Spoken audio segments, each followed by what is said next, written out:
First আল্লাহ তাআলা যেটা বানালেন সেই জিনিসটার নাম কি?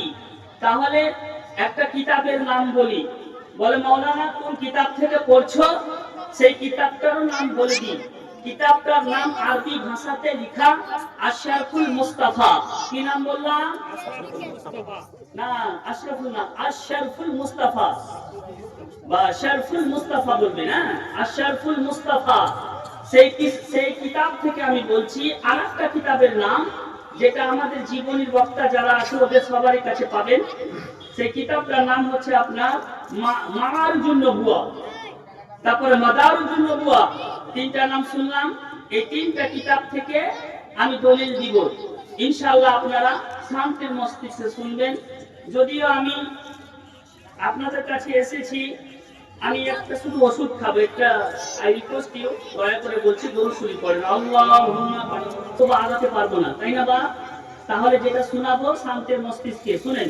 নাম্বার 1, রেডি থাকেন মা বোনেরা, যারা বাইরে আছেন সবাই। ও যুব সম্প্রদায়, তোমরা এসো না, বসো না, জানো না বিষয়গুলো। আরে অনেক জালসা জীবনে আমরা শুনেছি, কিন্তু আমরা কাজে লাগাতে পারি না আমাদের জীবনটাকে, না? আমরা শুনেনি, মোবাইলে শুনেনি, তবে শুনেন, নোট করবেন এবং দলিল নোট করবেন। আমি নাম্বার 1 আলোচনা করি, শরফুল মুস্তাফা। এই কিতাবটার নাম, আল্লাহ তাআলা সর্বপ্রথম যে জিনিসটা বানালেন সেই জিনিসটার নাম কি? কারণ আল্লাহ তখন জান্নাত বানায়নি, আল্লাহ গজব বানায়নি, আল্লাহ আরশ বানায়নি, আল্লাহ কুরসি বানায়নি, আল্লাহ আরশে মুআজ্জামা বানায়নি, আসমান বানায়নি, জমিন বানায়নি। তখন আল্লাহ যেটা প্রথম বানাচ্ছে সেটা হচ্ছে আমার আপনার নবী নূর। বলুন সুবহানাল্লাহ। তাহলে আমার আপনার নবী নূর বানাচ্ছেন কে? আল্লাহ সর্বপ্রথম যেটা বানালেন। তাহলে কতদিন আগে বানালেন টাইমটা জেনে নেন, টাইম জানার খুব দরকার মা বোনেরা। আল্লাহ যেটা প্রথম বানালেন, দুনিয়া সৃষ্টি, দুনিয়া এবং আসমান সৃষ্টি, জমিন সৃষ্টি, লৌহ সৃষ্টি, সব সৃষ্টির আগে কত বছর আগে? 9 লক্ষ হাজার বছর আগে। কয় লক্ষ বছর? 9 লক্ষ বছর পূর্বে আগে নবীর নূরকে কেবলমাত্র বানালেন নিজে নূর থেকে। বলুন সুবহানাল্লাহ। সুবহানাল্লাহ। কেউ বলে আমি মানবো না, তাহলে ওর ব্যক্তিগত ব্যাপার। তবে তিনটা কিতাবে লেখা আছে নবী 9 লক্ষ বছর পূর্বে নবীর নূরকে বানালেন সর্বপ্রথম। কোন জিনিসকে বানালেন? নূরকে বানালেন। নবীর নূরকে 10 ভাগে বিভক্ত করলেন। কয় ভাগে? 10 ভাগে। হাত তুলে বলেন তো কয় ভাগে? 10 ভাগে। এই 10টা ভাগ যদি আপনারা আজ শুনে যান, তাহলে কিয়ামতের মাঠে আমি গ্যারান্টি দিচ্ছি এই 10টা নবীর নূরের আলোচনা শুনে কবরে শান্তিতে থাকা যাবে। তবে নামাজ পড়া, রোজা রাখা, ইসলামিক ল নীতি সব কিছু পালন করার পর। তবে 10টা ভাই 100 টাকা করে হাত তুলেন, তোমার তো এই নেকিটা আপনার নামায় আমল আল্লাহ এক করে লিখে দিবে। মাত্র 10টা ভাই, মাত্র 100 টাকা করে হাত তুলেন, মাত্র 100 টাকা করে। আমি নামটা বলে দিচ্ছি, নবীর নূরকে কিভাবে ভাগ করছে। ভাগ, নারায়ে তাকবীর, নারায়ে রিসালাত। আমি তবে এইটা যে গুরুত্বপূর্ণ আলোচনা, এটা যে খুব গুরুত্বপূর্ণ আলোচনা, সেটার জন্য আমি চাইছি, মহব্বতে চাইছি, দামের জন্য নয়। তাই একটা আরেকটা ভাই হাত তুলে বলেন, এই যে চলেছে 2 কলম, আমি 10 ভাগে, এই যে দিয়েছে দিয়ে দিবে 3 কলম, ওমনি আসছেন 4 কলম, আল্লাহুস সামাদ। মাত্র আমি দানের জন্য নয়, এটা কখনো ভাববেন না, দানের আলাদা বক্তা আছে। সুবহানাল্লাহ, পেয়ে গেছি 4 কলম। এই নেকিটা আপনার নামায় আমলে দিয়ে দিবে। সুবহানাল্লাহ, আলহামদুলিল্লাহ, আল্লাহু গানি। আল্লাহ সত্যি আপনাদেরকে খুঁজা নিলেন এখান থেকে। আপনি 500 টাকাই দিলেন, নারায়ে তাকবীর। একটাই দিয়েছে 100 টাকা, এই যে রাখেন। আমি দান উঠাবো না, আসছে না কেউ, দয়া করে। আমি এটা সুবহানাল্লাহ, আল্লাহ যেন তোমার কামাই বরকত দিক। ভাই তোমারও কামাই বরকত দিক। অবশ্যই অবশ্যই আপনাদের কামাই। আচ্ছা সুবহানাল্লাহ, মা বোন দিয়েছে, আরো কবুল হোক সকলের, সকলের দান কবুল হবে। কবুল করনেওয়ালা কে? আল্লাহ। জোর করে বলেন, কবুল করবে কে?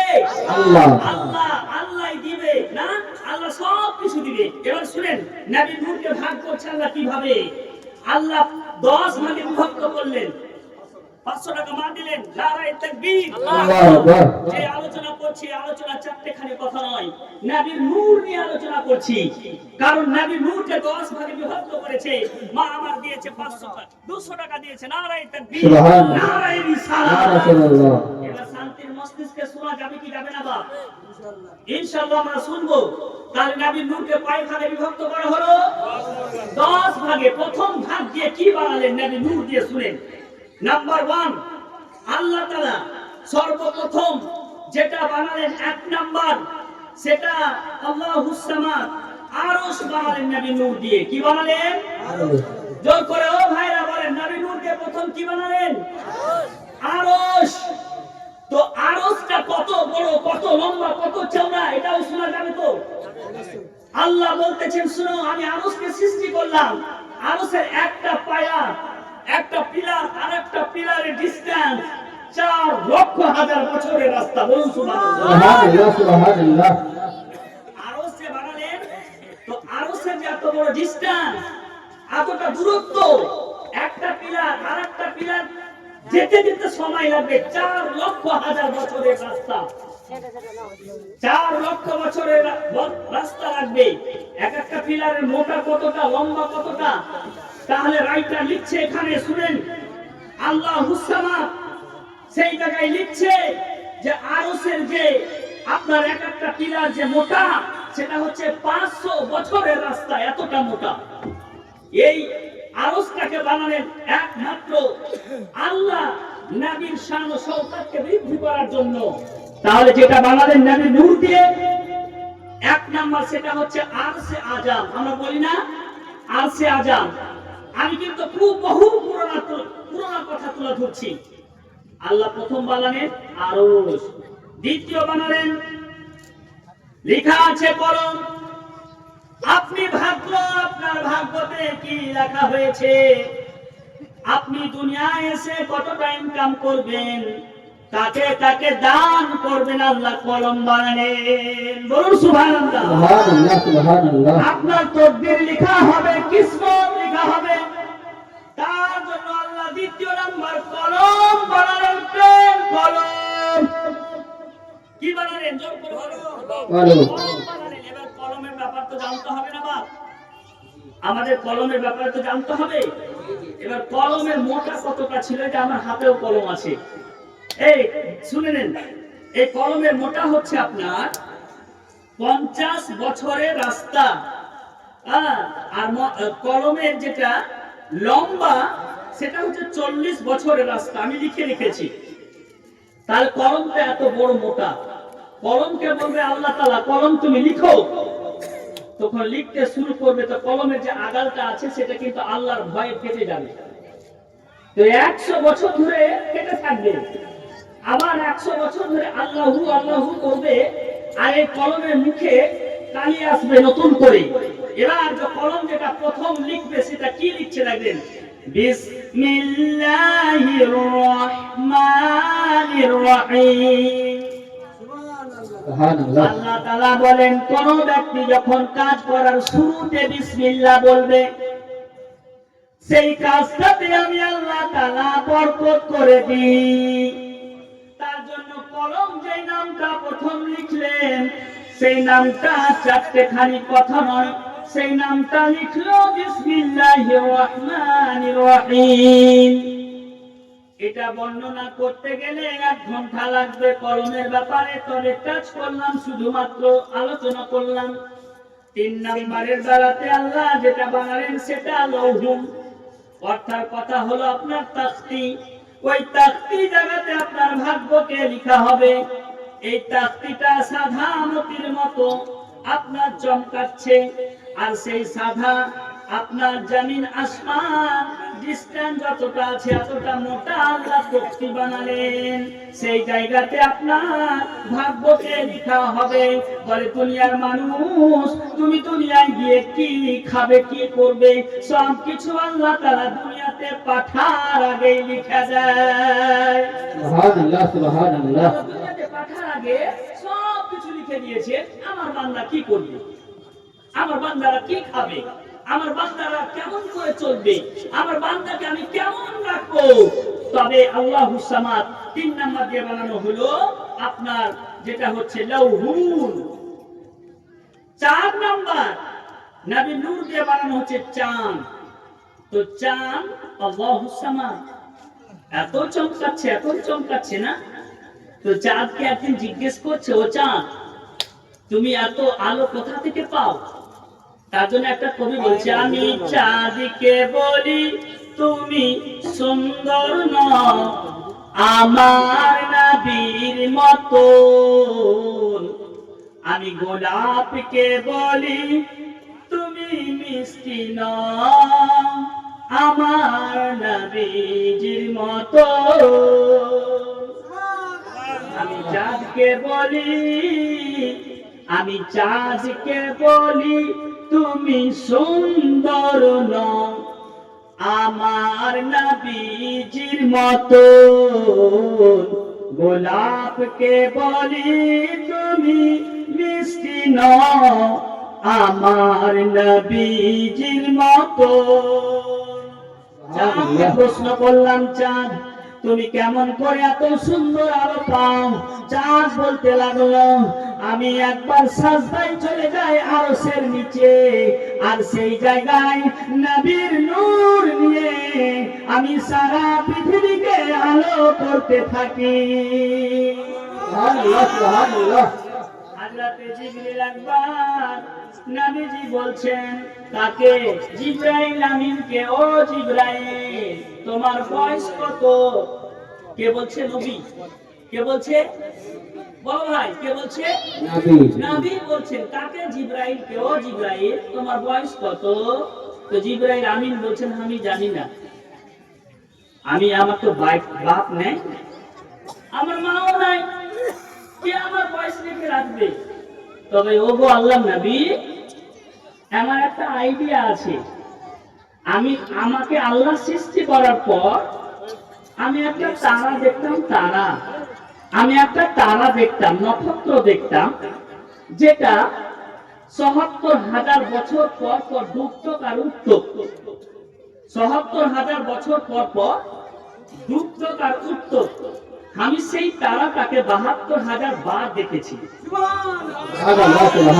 বলতে লাগলেন, ও জিবরাইল, যেই তারাটা তোমার চোখে পড়েছে, তুমি ৭২,০০০ বছর পর পর ডুবত, ৭২,০০০ বছর পর পর উঠত, সেই তারাটাকে তুমি ৭২,০০০ বার দেখেছো।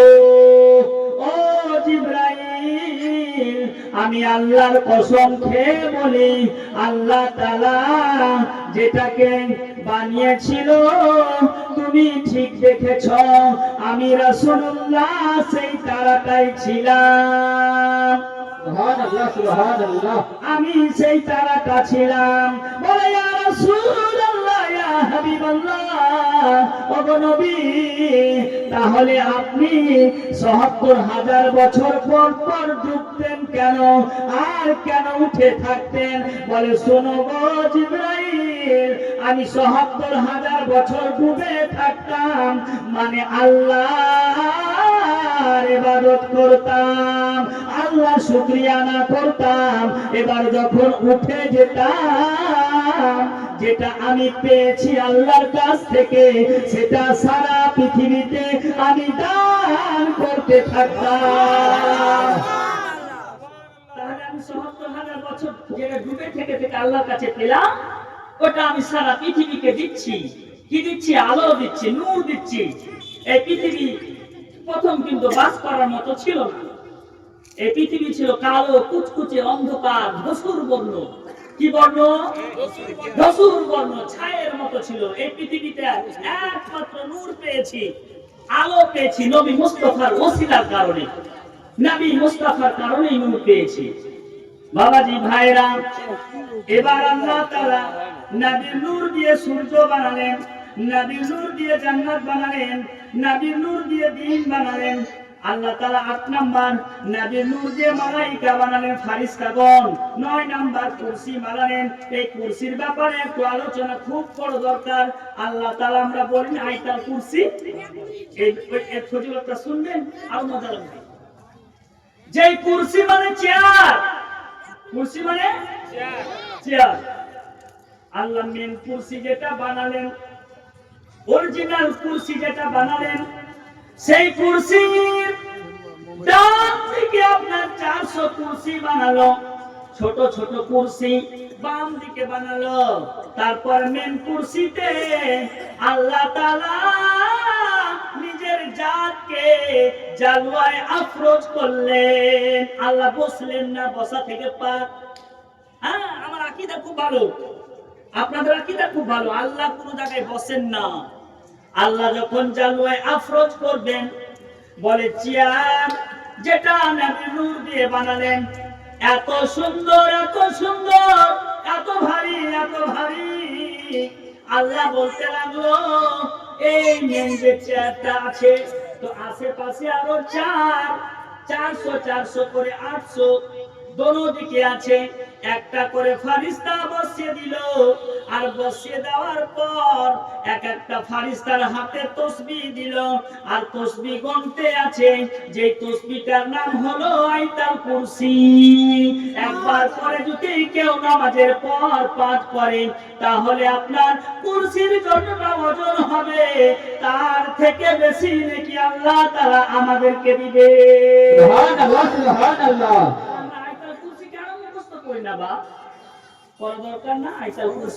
অবশ্যই আমরা আজ থেকে করব। আয়াতুল কুরসি।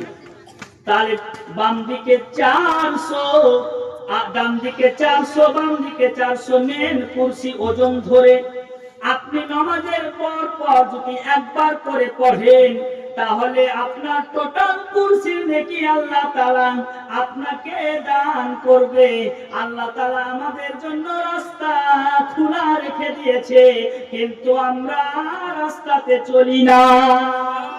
সুবহানাল্লাহ। আমরা নিজেরা ধ্বংস হয়ে গেলাম না, ঝগড়া করে করে, মেরে মেরে, এটা ভালো না, এটা ভালো না, ওটা ভালো না। কিন্তু আমার কাছে কথা হলো, আমরা মুসলমান, আমাদের আসল কোথায় জায়গা আছে বলুন তো? আমাদের হককে ছিনিয়ে খাচ্ছে না সবাই? সবাই ছিনিয়ে খাচ্ছে, মজা মারছে। আমরা মুসলমান ভাবছি আমাদের টুপি পরিয়ে রাখা হয়েছে, আমাদের টুপি পরিয়ে রাখা হয়েছে। আমরা এক অপরের সঙ্গে বিবাদ করব না, ঝামেলা করব না। এক মুসলমান আর এক মুসলমানের জন্য ভাই ভাই, তাই কি না? দেখলে সালাম করতে হবে, দেখলে আদব করতে হবে। অপরের ধন, মুসলমানের ধন, আপনার ছিনতাই করা ধন খাওয়া হারাম। আমরা কাউকে অপহার করব না, কাউকে গাল দিব না, কাউকে মারবো না, কারোর প্রতি খারাপ মনোভাব রাখবো না, কারোর জমিও চেপে খাবো না। বাবাজি ভাইরা, এটা আমাদের আদর্শ হওয়া দরকার, কিন্তু আজ আমাদের আদর্শ উল্টা হয়ে গেছে। এবার শুনেন, 9 না 10 নাম্বার নবী পাক সাল্লাল্লাহু আলাইহি সাল্লামের নূর মোবারক দিয়ে বানানো হচ্ছে। নবী পাক সাল্লাল্লাহু আলাইহি সাল্লামের দেহ মোবারক। এটা বলবেন মাওলানা কেমন কথা বললাম? কারণ নবীর নূরকে 10 ভাগে বিভক্ত করলাম, তো 10 ভাগের ভাগ যেটা আছে সেটা দিয়ে আল্লাহ তাআলা নবীর বডিকে বানাচ্ছেন। বলুন সুবহানাল্লাহ। সুবহানাল্লাহ। নবীর বডি আমাদের মতো দেখতে ছিল বটে, কিন্তু নবীর বডি, নবীর চোখ, নবীর মুখ, নবীর হাত পা, এর সানো সওগাত আল্লাহ তাআলা আলাদা করে দিয়েছিল। আপনি বলবেন মাওলানা তাহলে একটা বুঝান। মাত্র একটা বুঝাবার জন্য বলছি, নবীর হাত কেমন ছিল? আমার আপনার মতন হাত ছিল না। নবীর হাত এত সুন্দর ছিল, এত সুন্দর ছিল, যুদ্ধ করতে করতে পানি শেষ হয়ে গেছে, পানি পানি। সাহাবারা বলতে লাগলেন, হুজুর পানি নাই খিমাতে, তাহলে আমরা কি করে উযু করব? বলে, দেখো খিমা খুঁজে খুঁজে একটু পরিমাণ পানি পাচ্ছ কিনা। বলে, ওগো আল্লাহর নবী, তো জাহানের বাদশা, আমাদের কাছে মনে হয় কারোর কাছে পানি পান করার মতো কিছু নাই, তবে একটা বেঁচে থাকা পানি, কিছুটা পানি আছে, সেই পানিটা মনে হয় আমি কোন সাহাবার কাছে দেখেছি। সেই সাহাবাকে ডাকা হলো, বলে, তোমার কাছে পানি আছে নাকি? বলে, না, পান করার মতো, ওযু করার মতো পানি একটু শুধু আছে। ইয়া রাসূলুল্লাহ, যদি আপনি নেন তাহলে নিতে পারেন।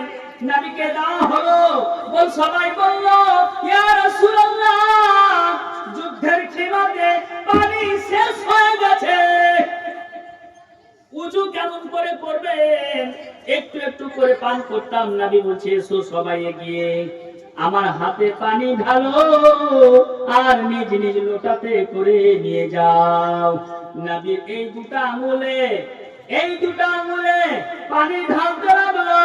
আপনার শিশি মেরে পানি দিচ্ছে, বলুন সুবহানাল্লাহ। হাদিস থেকে বলছি, এতে কোনো আপনার বানাবাটি কথা নয়। নবী আমার যুদ্ধ প্রাঙ্গণে হাত দিয়ে শিশির মতন পানি ছুটছে। সাহাবাগণ বড় বড় আপনার বাসন নিয়ে বালতি নিয়ে ধরে নিল, আর সেই দিন পানির কোনো অভাব হলো না। সুবহানাল্লাহ। নবী তো আমাদের মতো দেখতে ছিল, কিন্তু আমাদের হাত দিয়ে কি পানি বাড়াবে?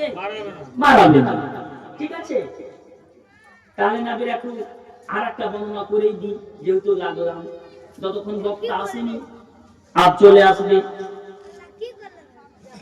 যেমন একজন সাহাবা যুদ্ধ করতে করতে আপনার চোখ উঠে পড়ে গেল।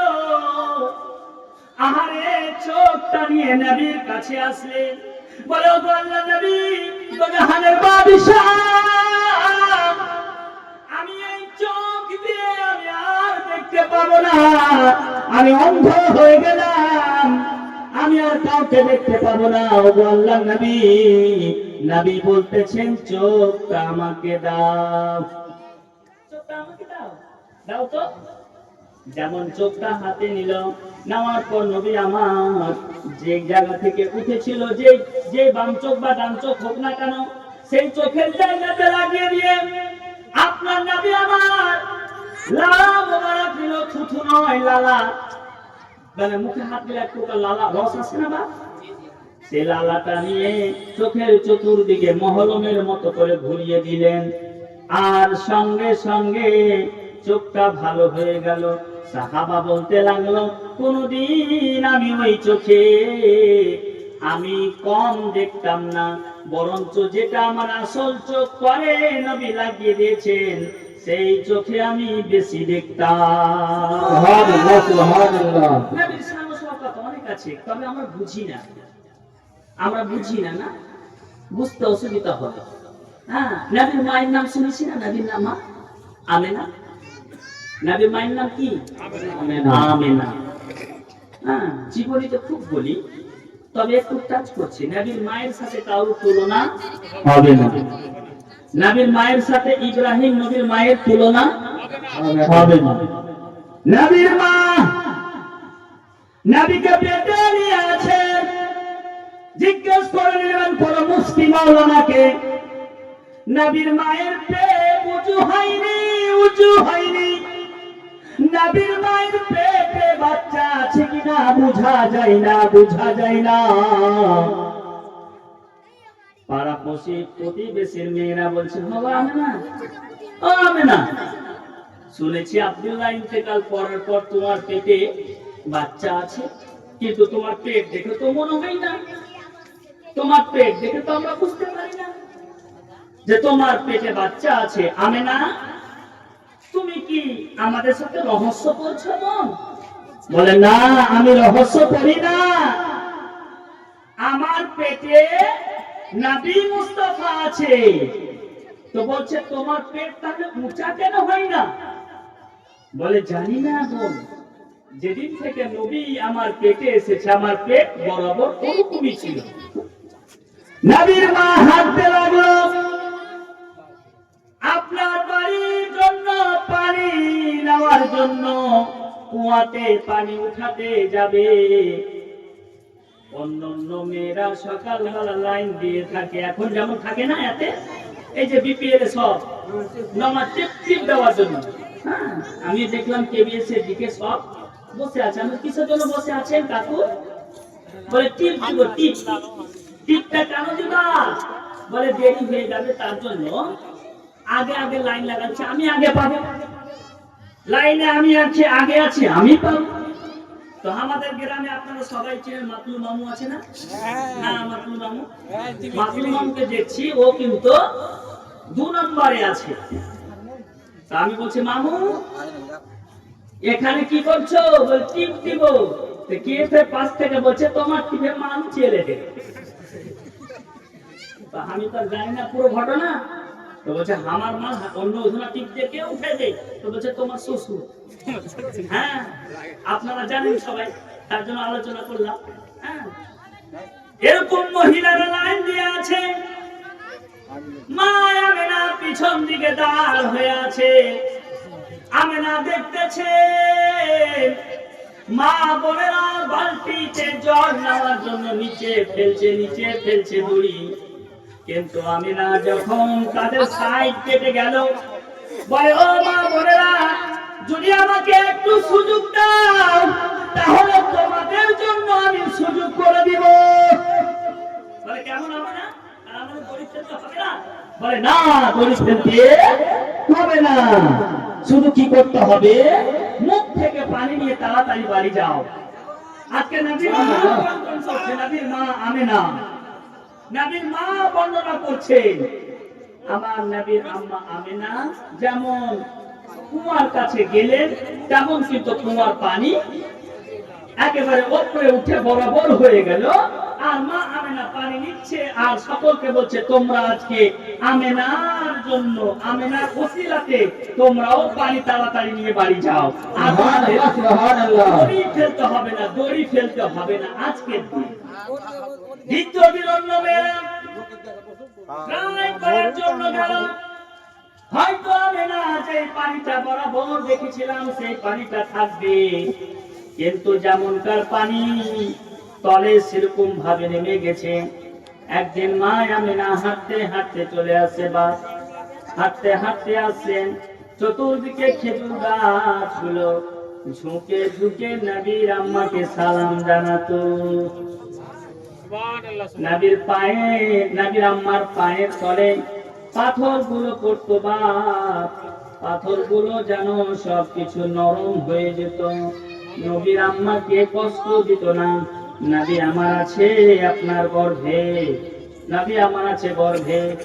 নবী বলতেছেন, আমার আম্মা যখন কোনো কাজ করত, আল্লাহ তরফ থেকে মাদার আসতো, সহযোগিতা আসতো, আল্লাহ তাআলা সহযোগিতা এই জন্য করত, আমি নবীর মাকে কষ্ট দিব না, কোনদিন কষ্ট দিব না। কারণ নবীর মায়ের শান শওকত একটু আলাদা। বাবাজি ভাইরা, আপনারা শুনেছেন জীবনীতে আল্লাহর নবীর আম্মা আমেনা বলতেছেন, নবী যখন দুনিয়ার বুকে আসলো সেই সময় মা আমেনা বর্ণনা করতেছেন। কি বর্ণনা করছেন জানেন? শুনেন মন দিয়ে। কি বর্ণনা করছেন?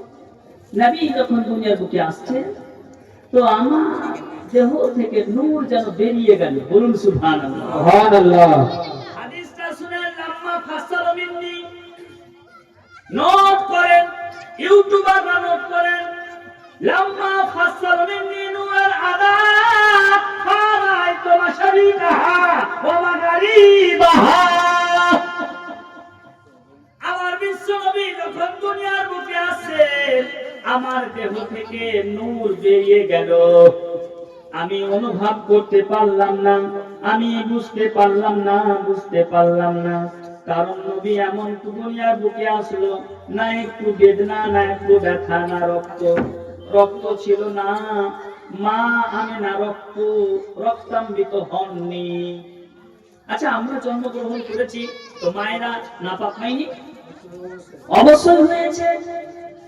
নবীকে জিজ্ঞেস করা হয়, নবীর মাকে জিজ্ঞেস করা হয়, তুমি কেমন ছিলে মা? এই হাদিসটা নোট করেন।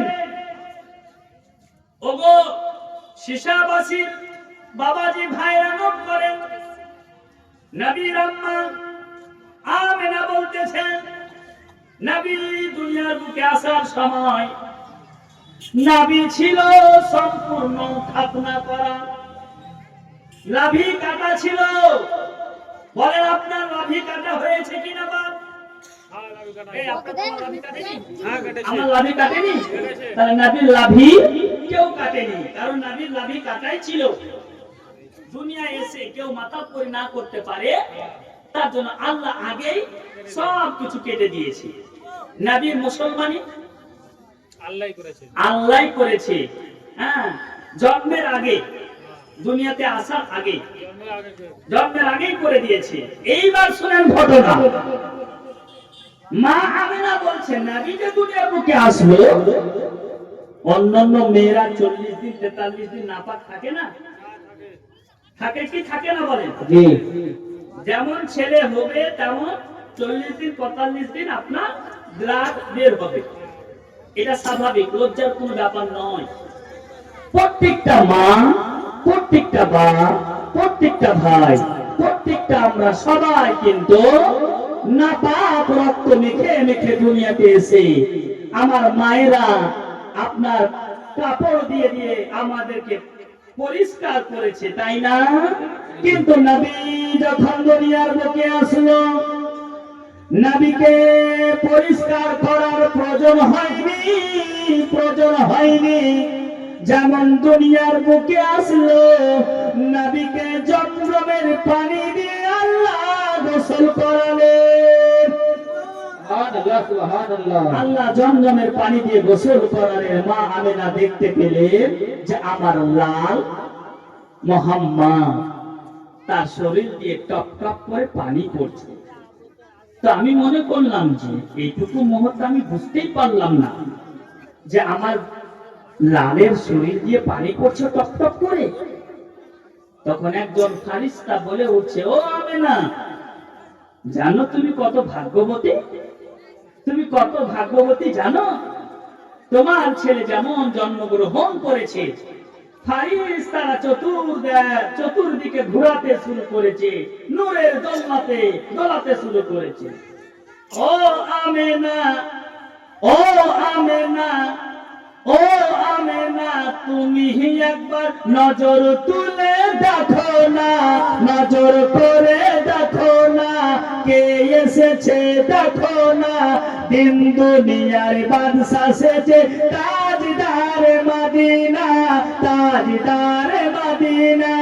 ও আমিনা, তোমার ঘরে কে এসেছে দেখো না, নজর করে দেখো না, নজর তুলে দেখো না। দিন দুনিয়ার বাদশা সেজে তাজদার মদিনা, তাজদার মদিনা। যার নূরের আলোতে, যার নূরের আলোতে আলো কি হলো শহরে মক্কা আর মদিনা। ও আমিনা তোমার ঘরে, ও আমিনা তোমার ঘরে কে এসেছে দেখো না। দিন দুনিয়ার বাদশা সেজে তাজদার মদিনা। নবীর মা দেখতে পেল আল্লাহু সামাদ। অনেক বড় ঘটনা আছে। এই ঘটনা বলতে বলতে আপনারা অবশ্যই শুনতে পাবেন। দরুদ শরীফ পড়েন, আল্লাহুম্মা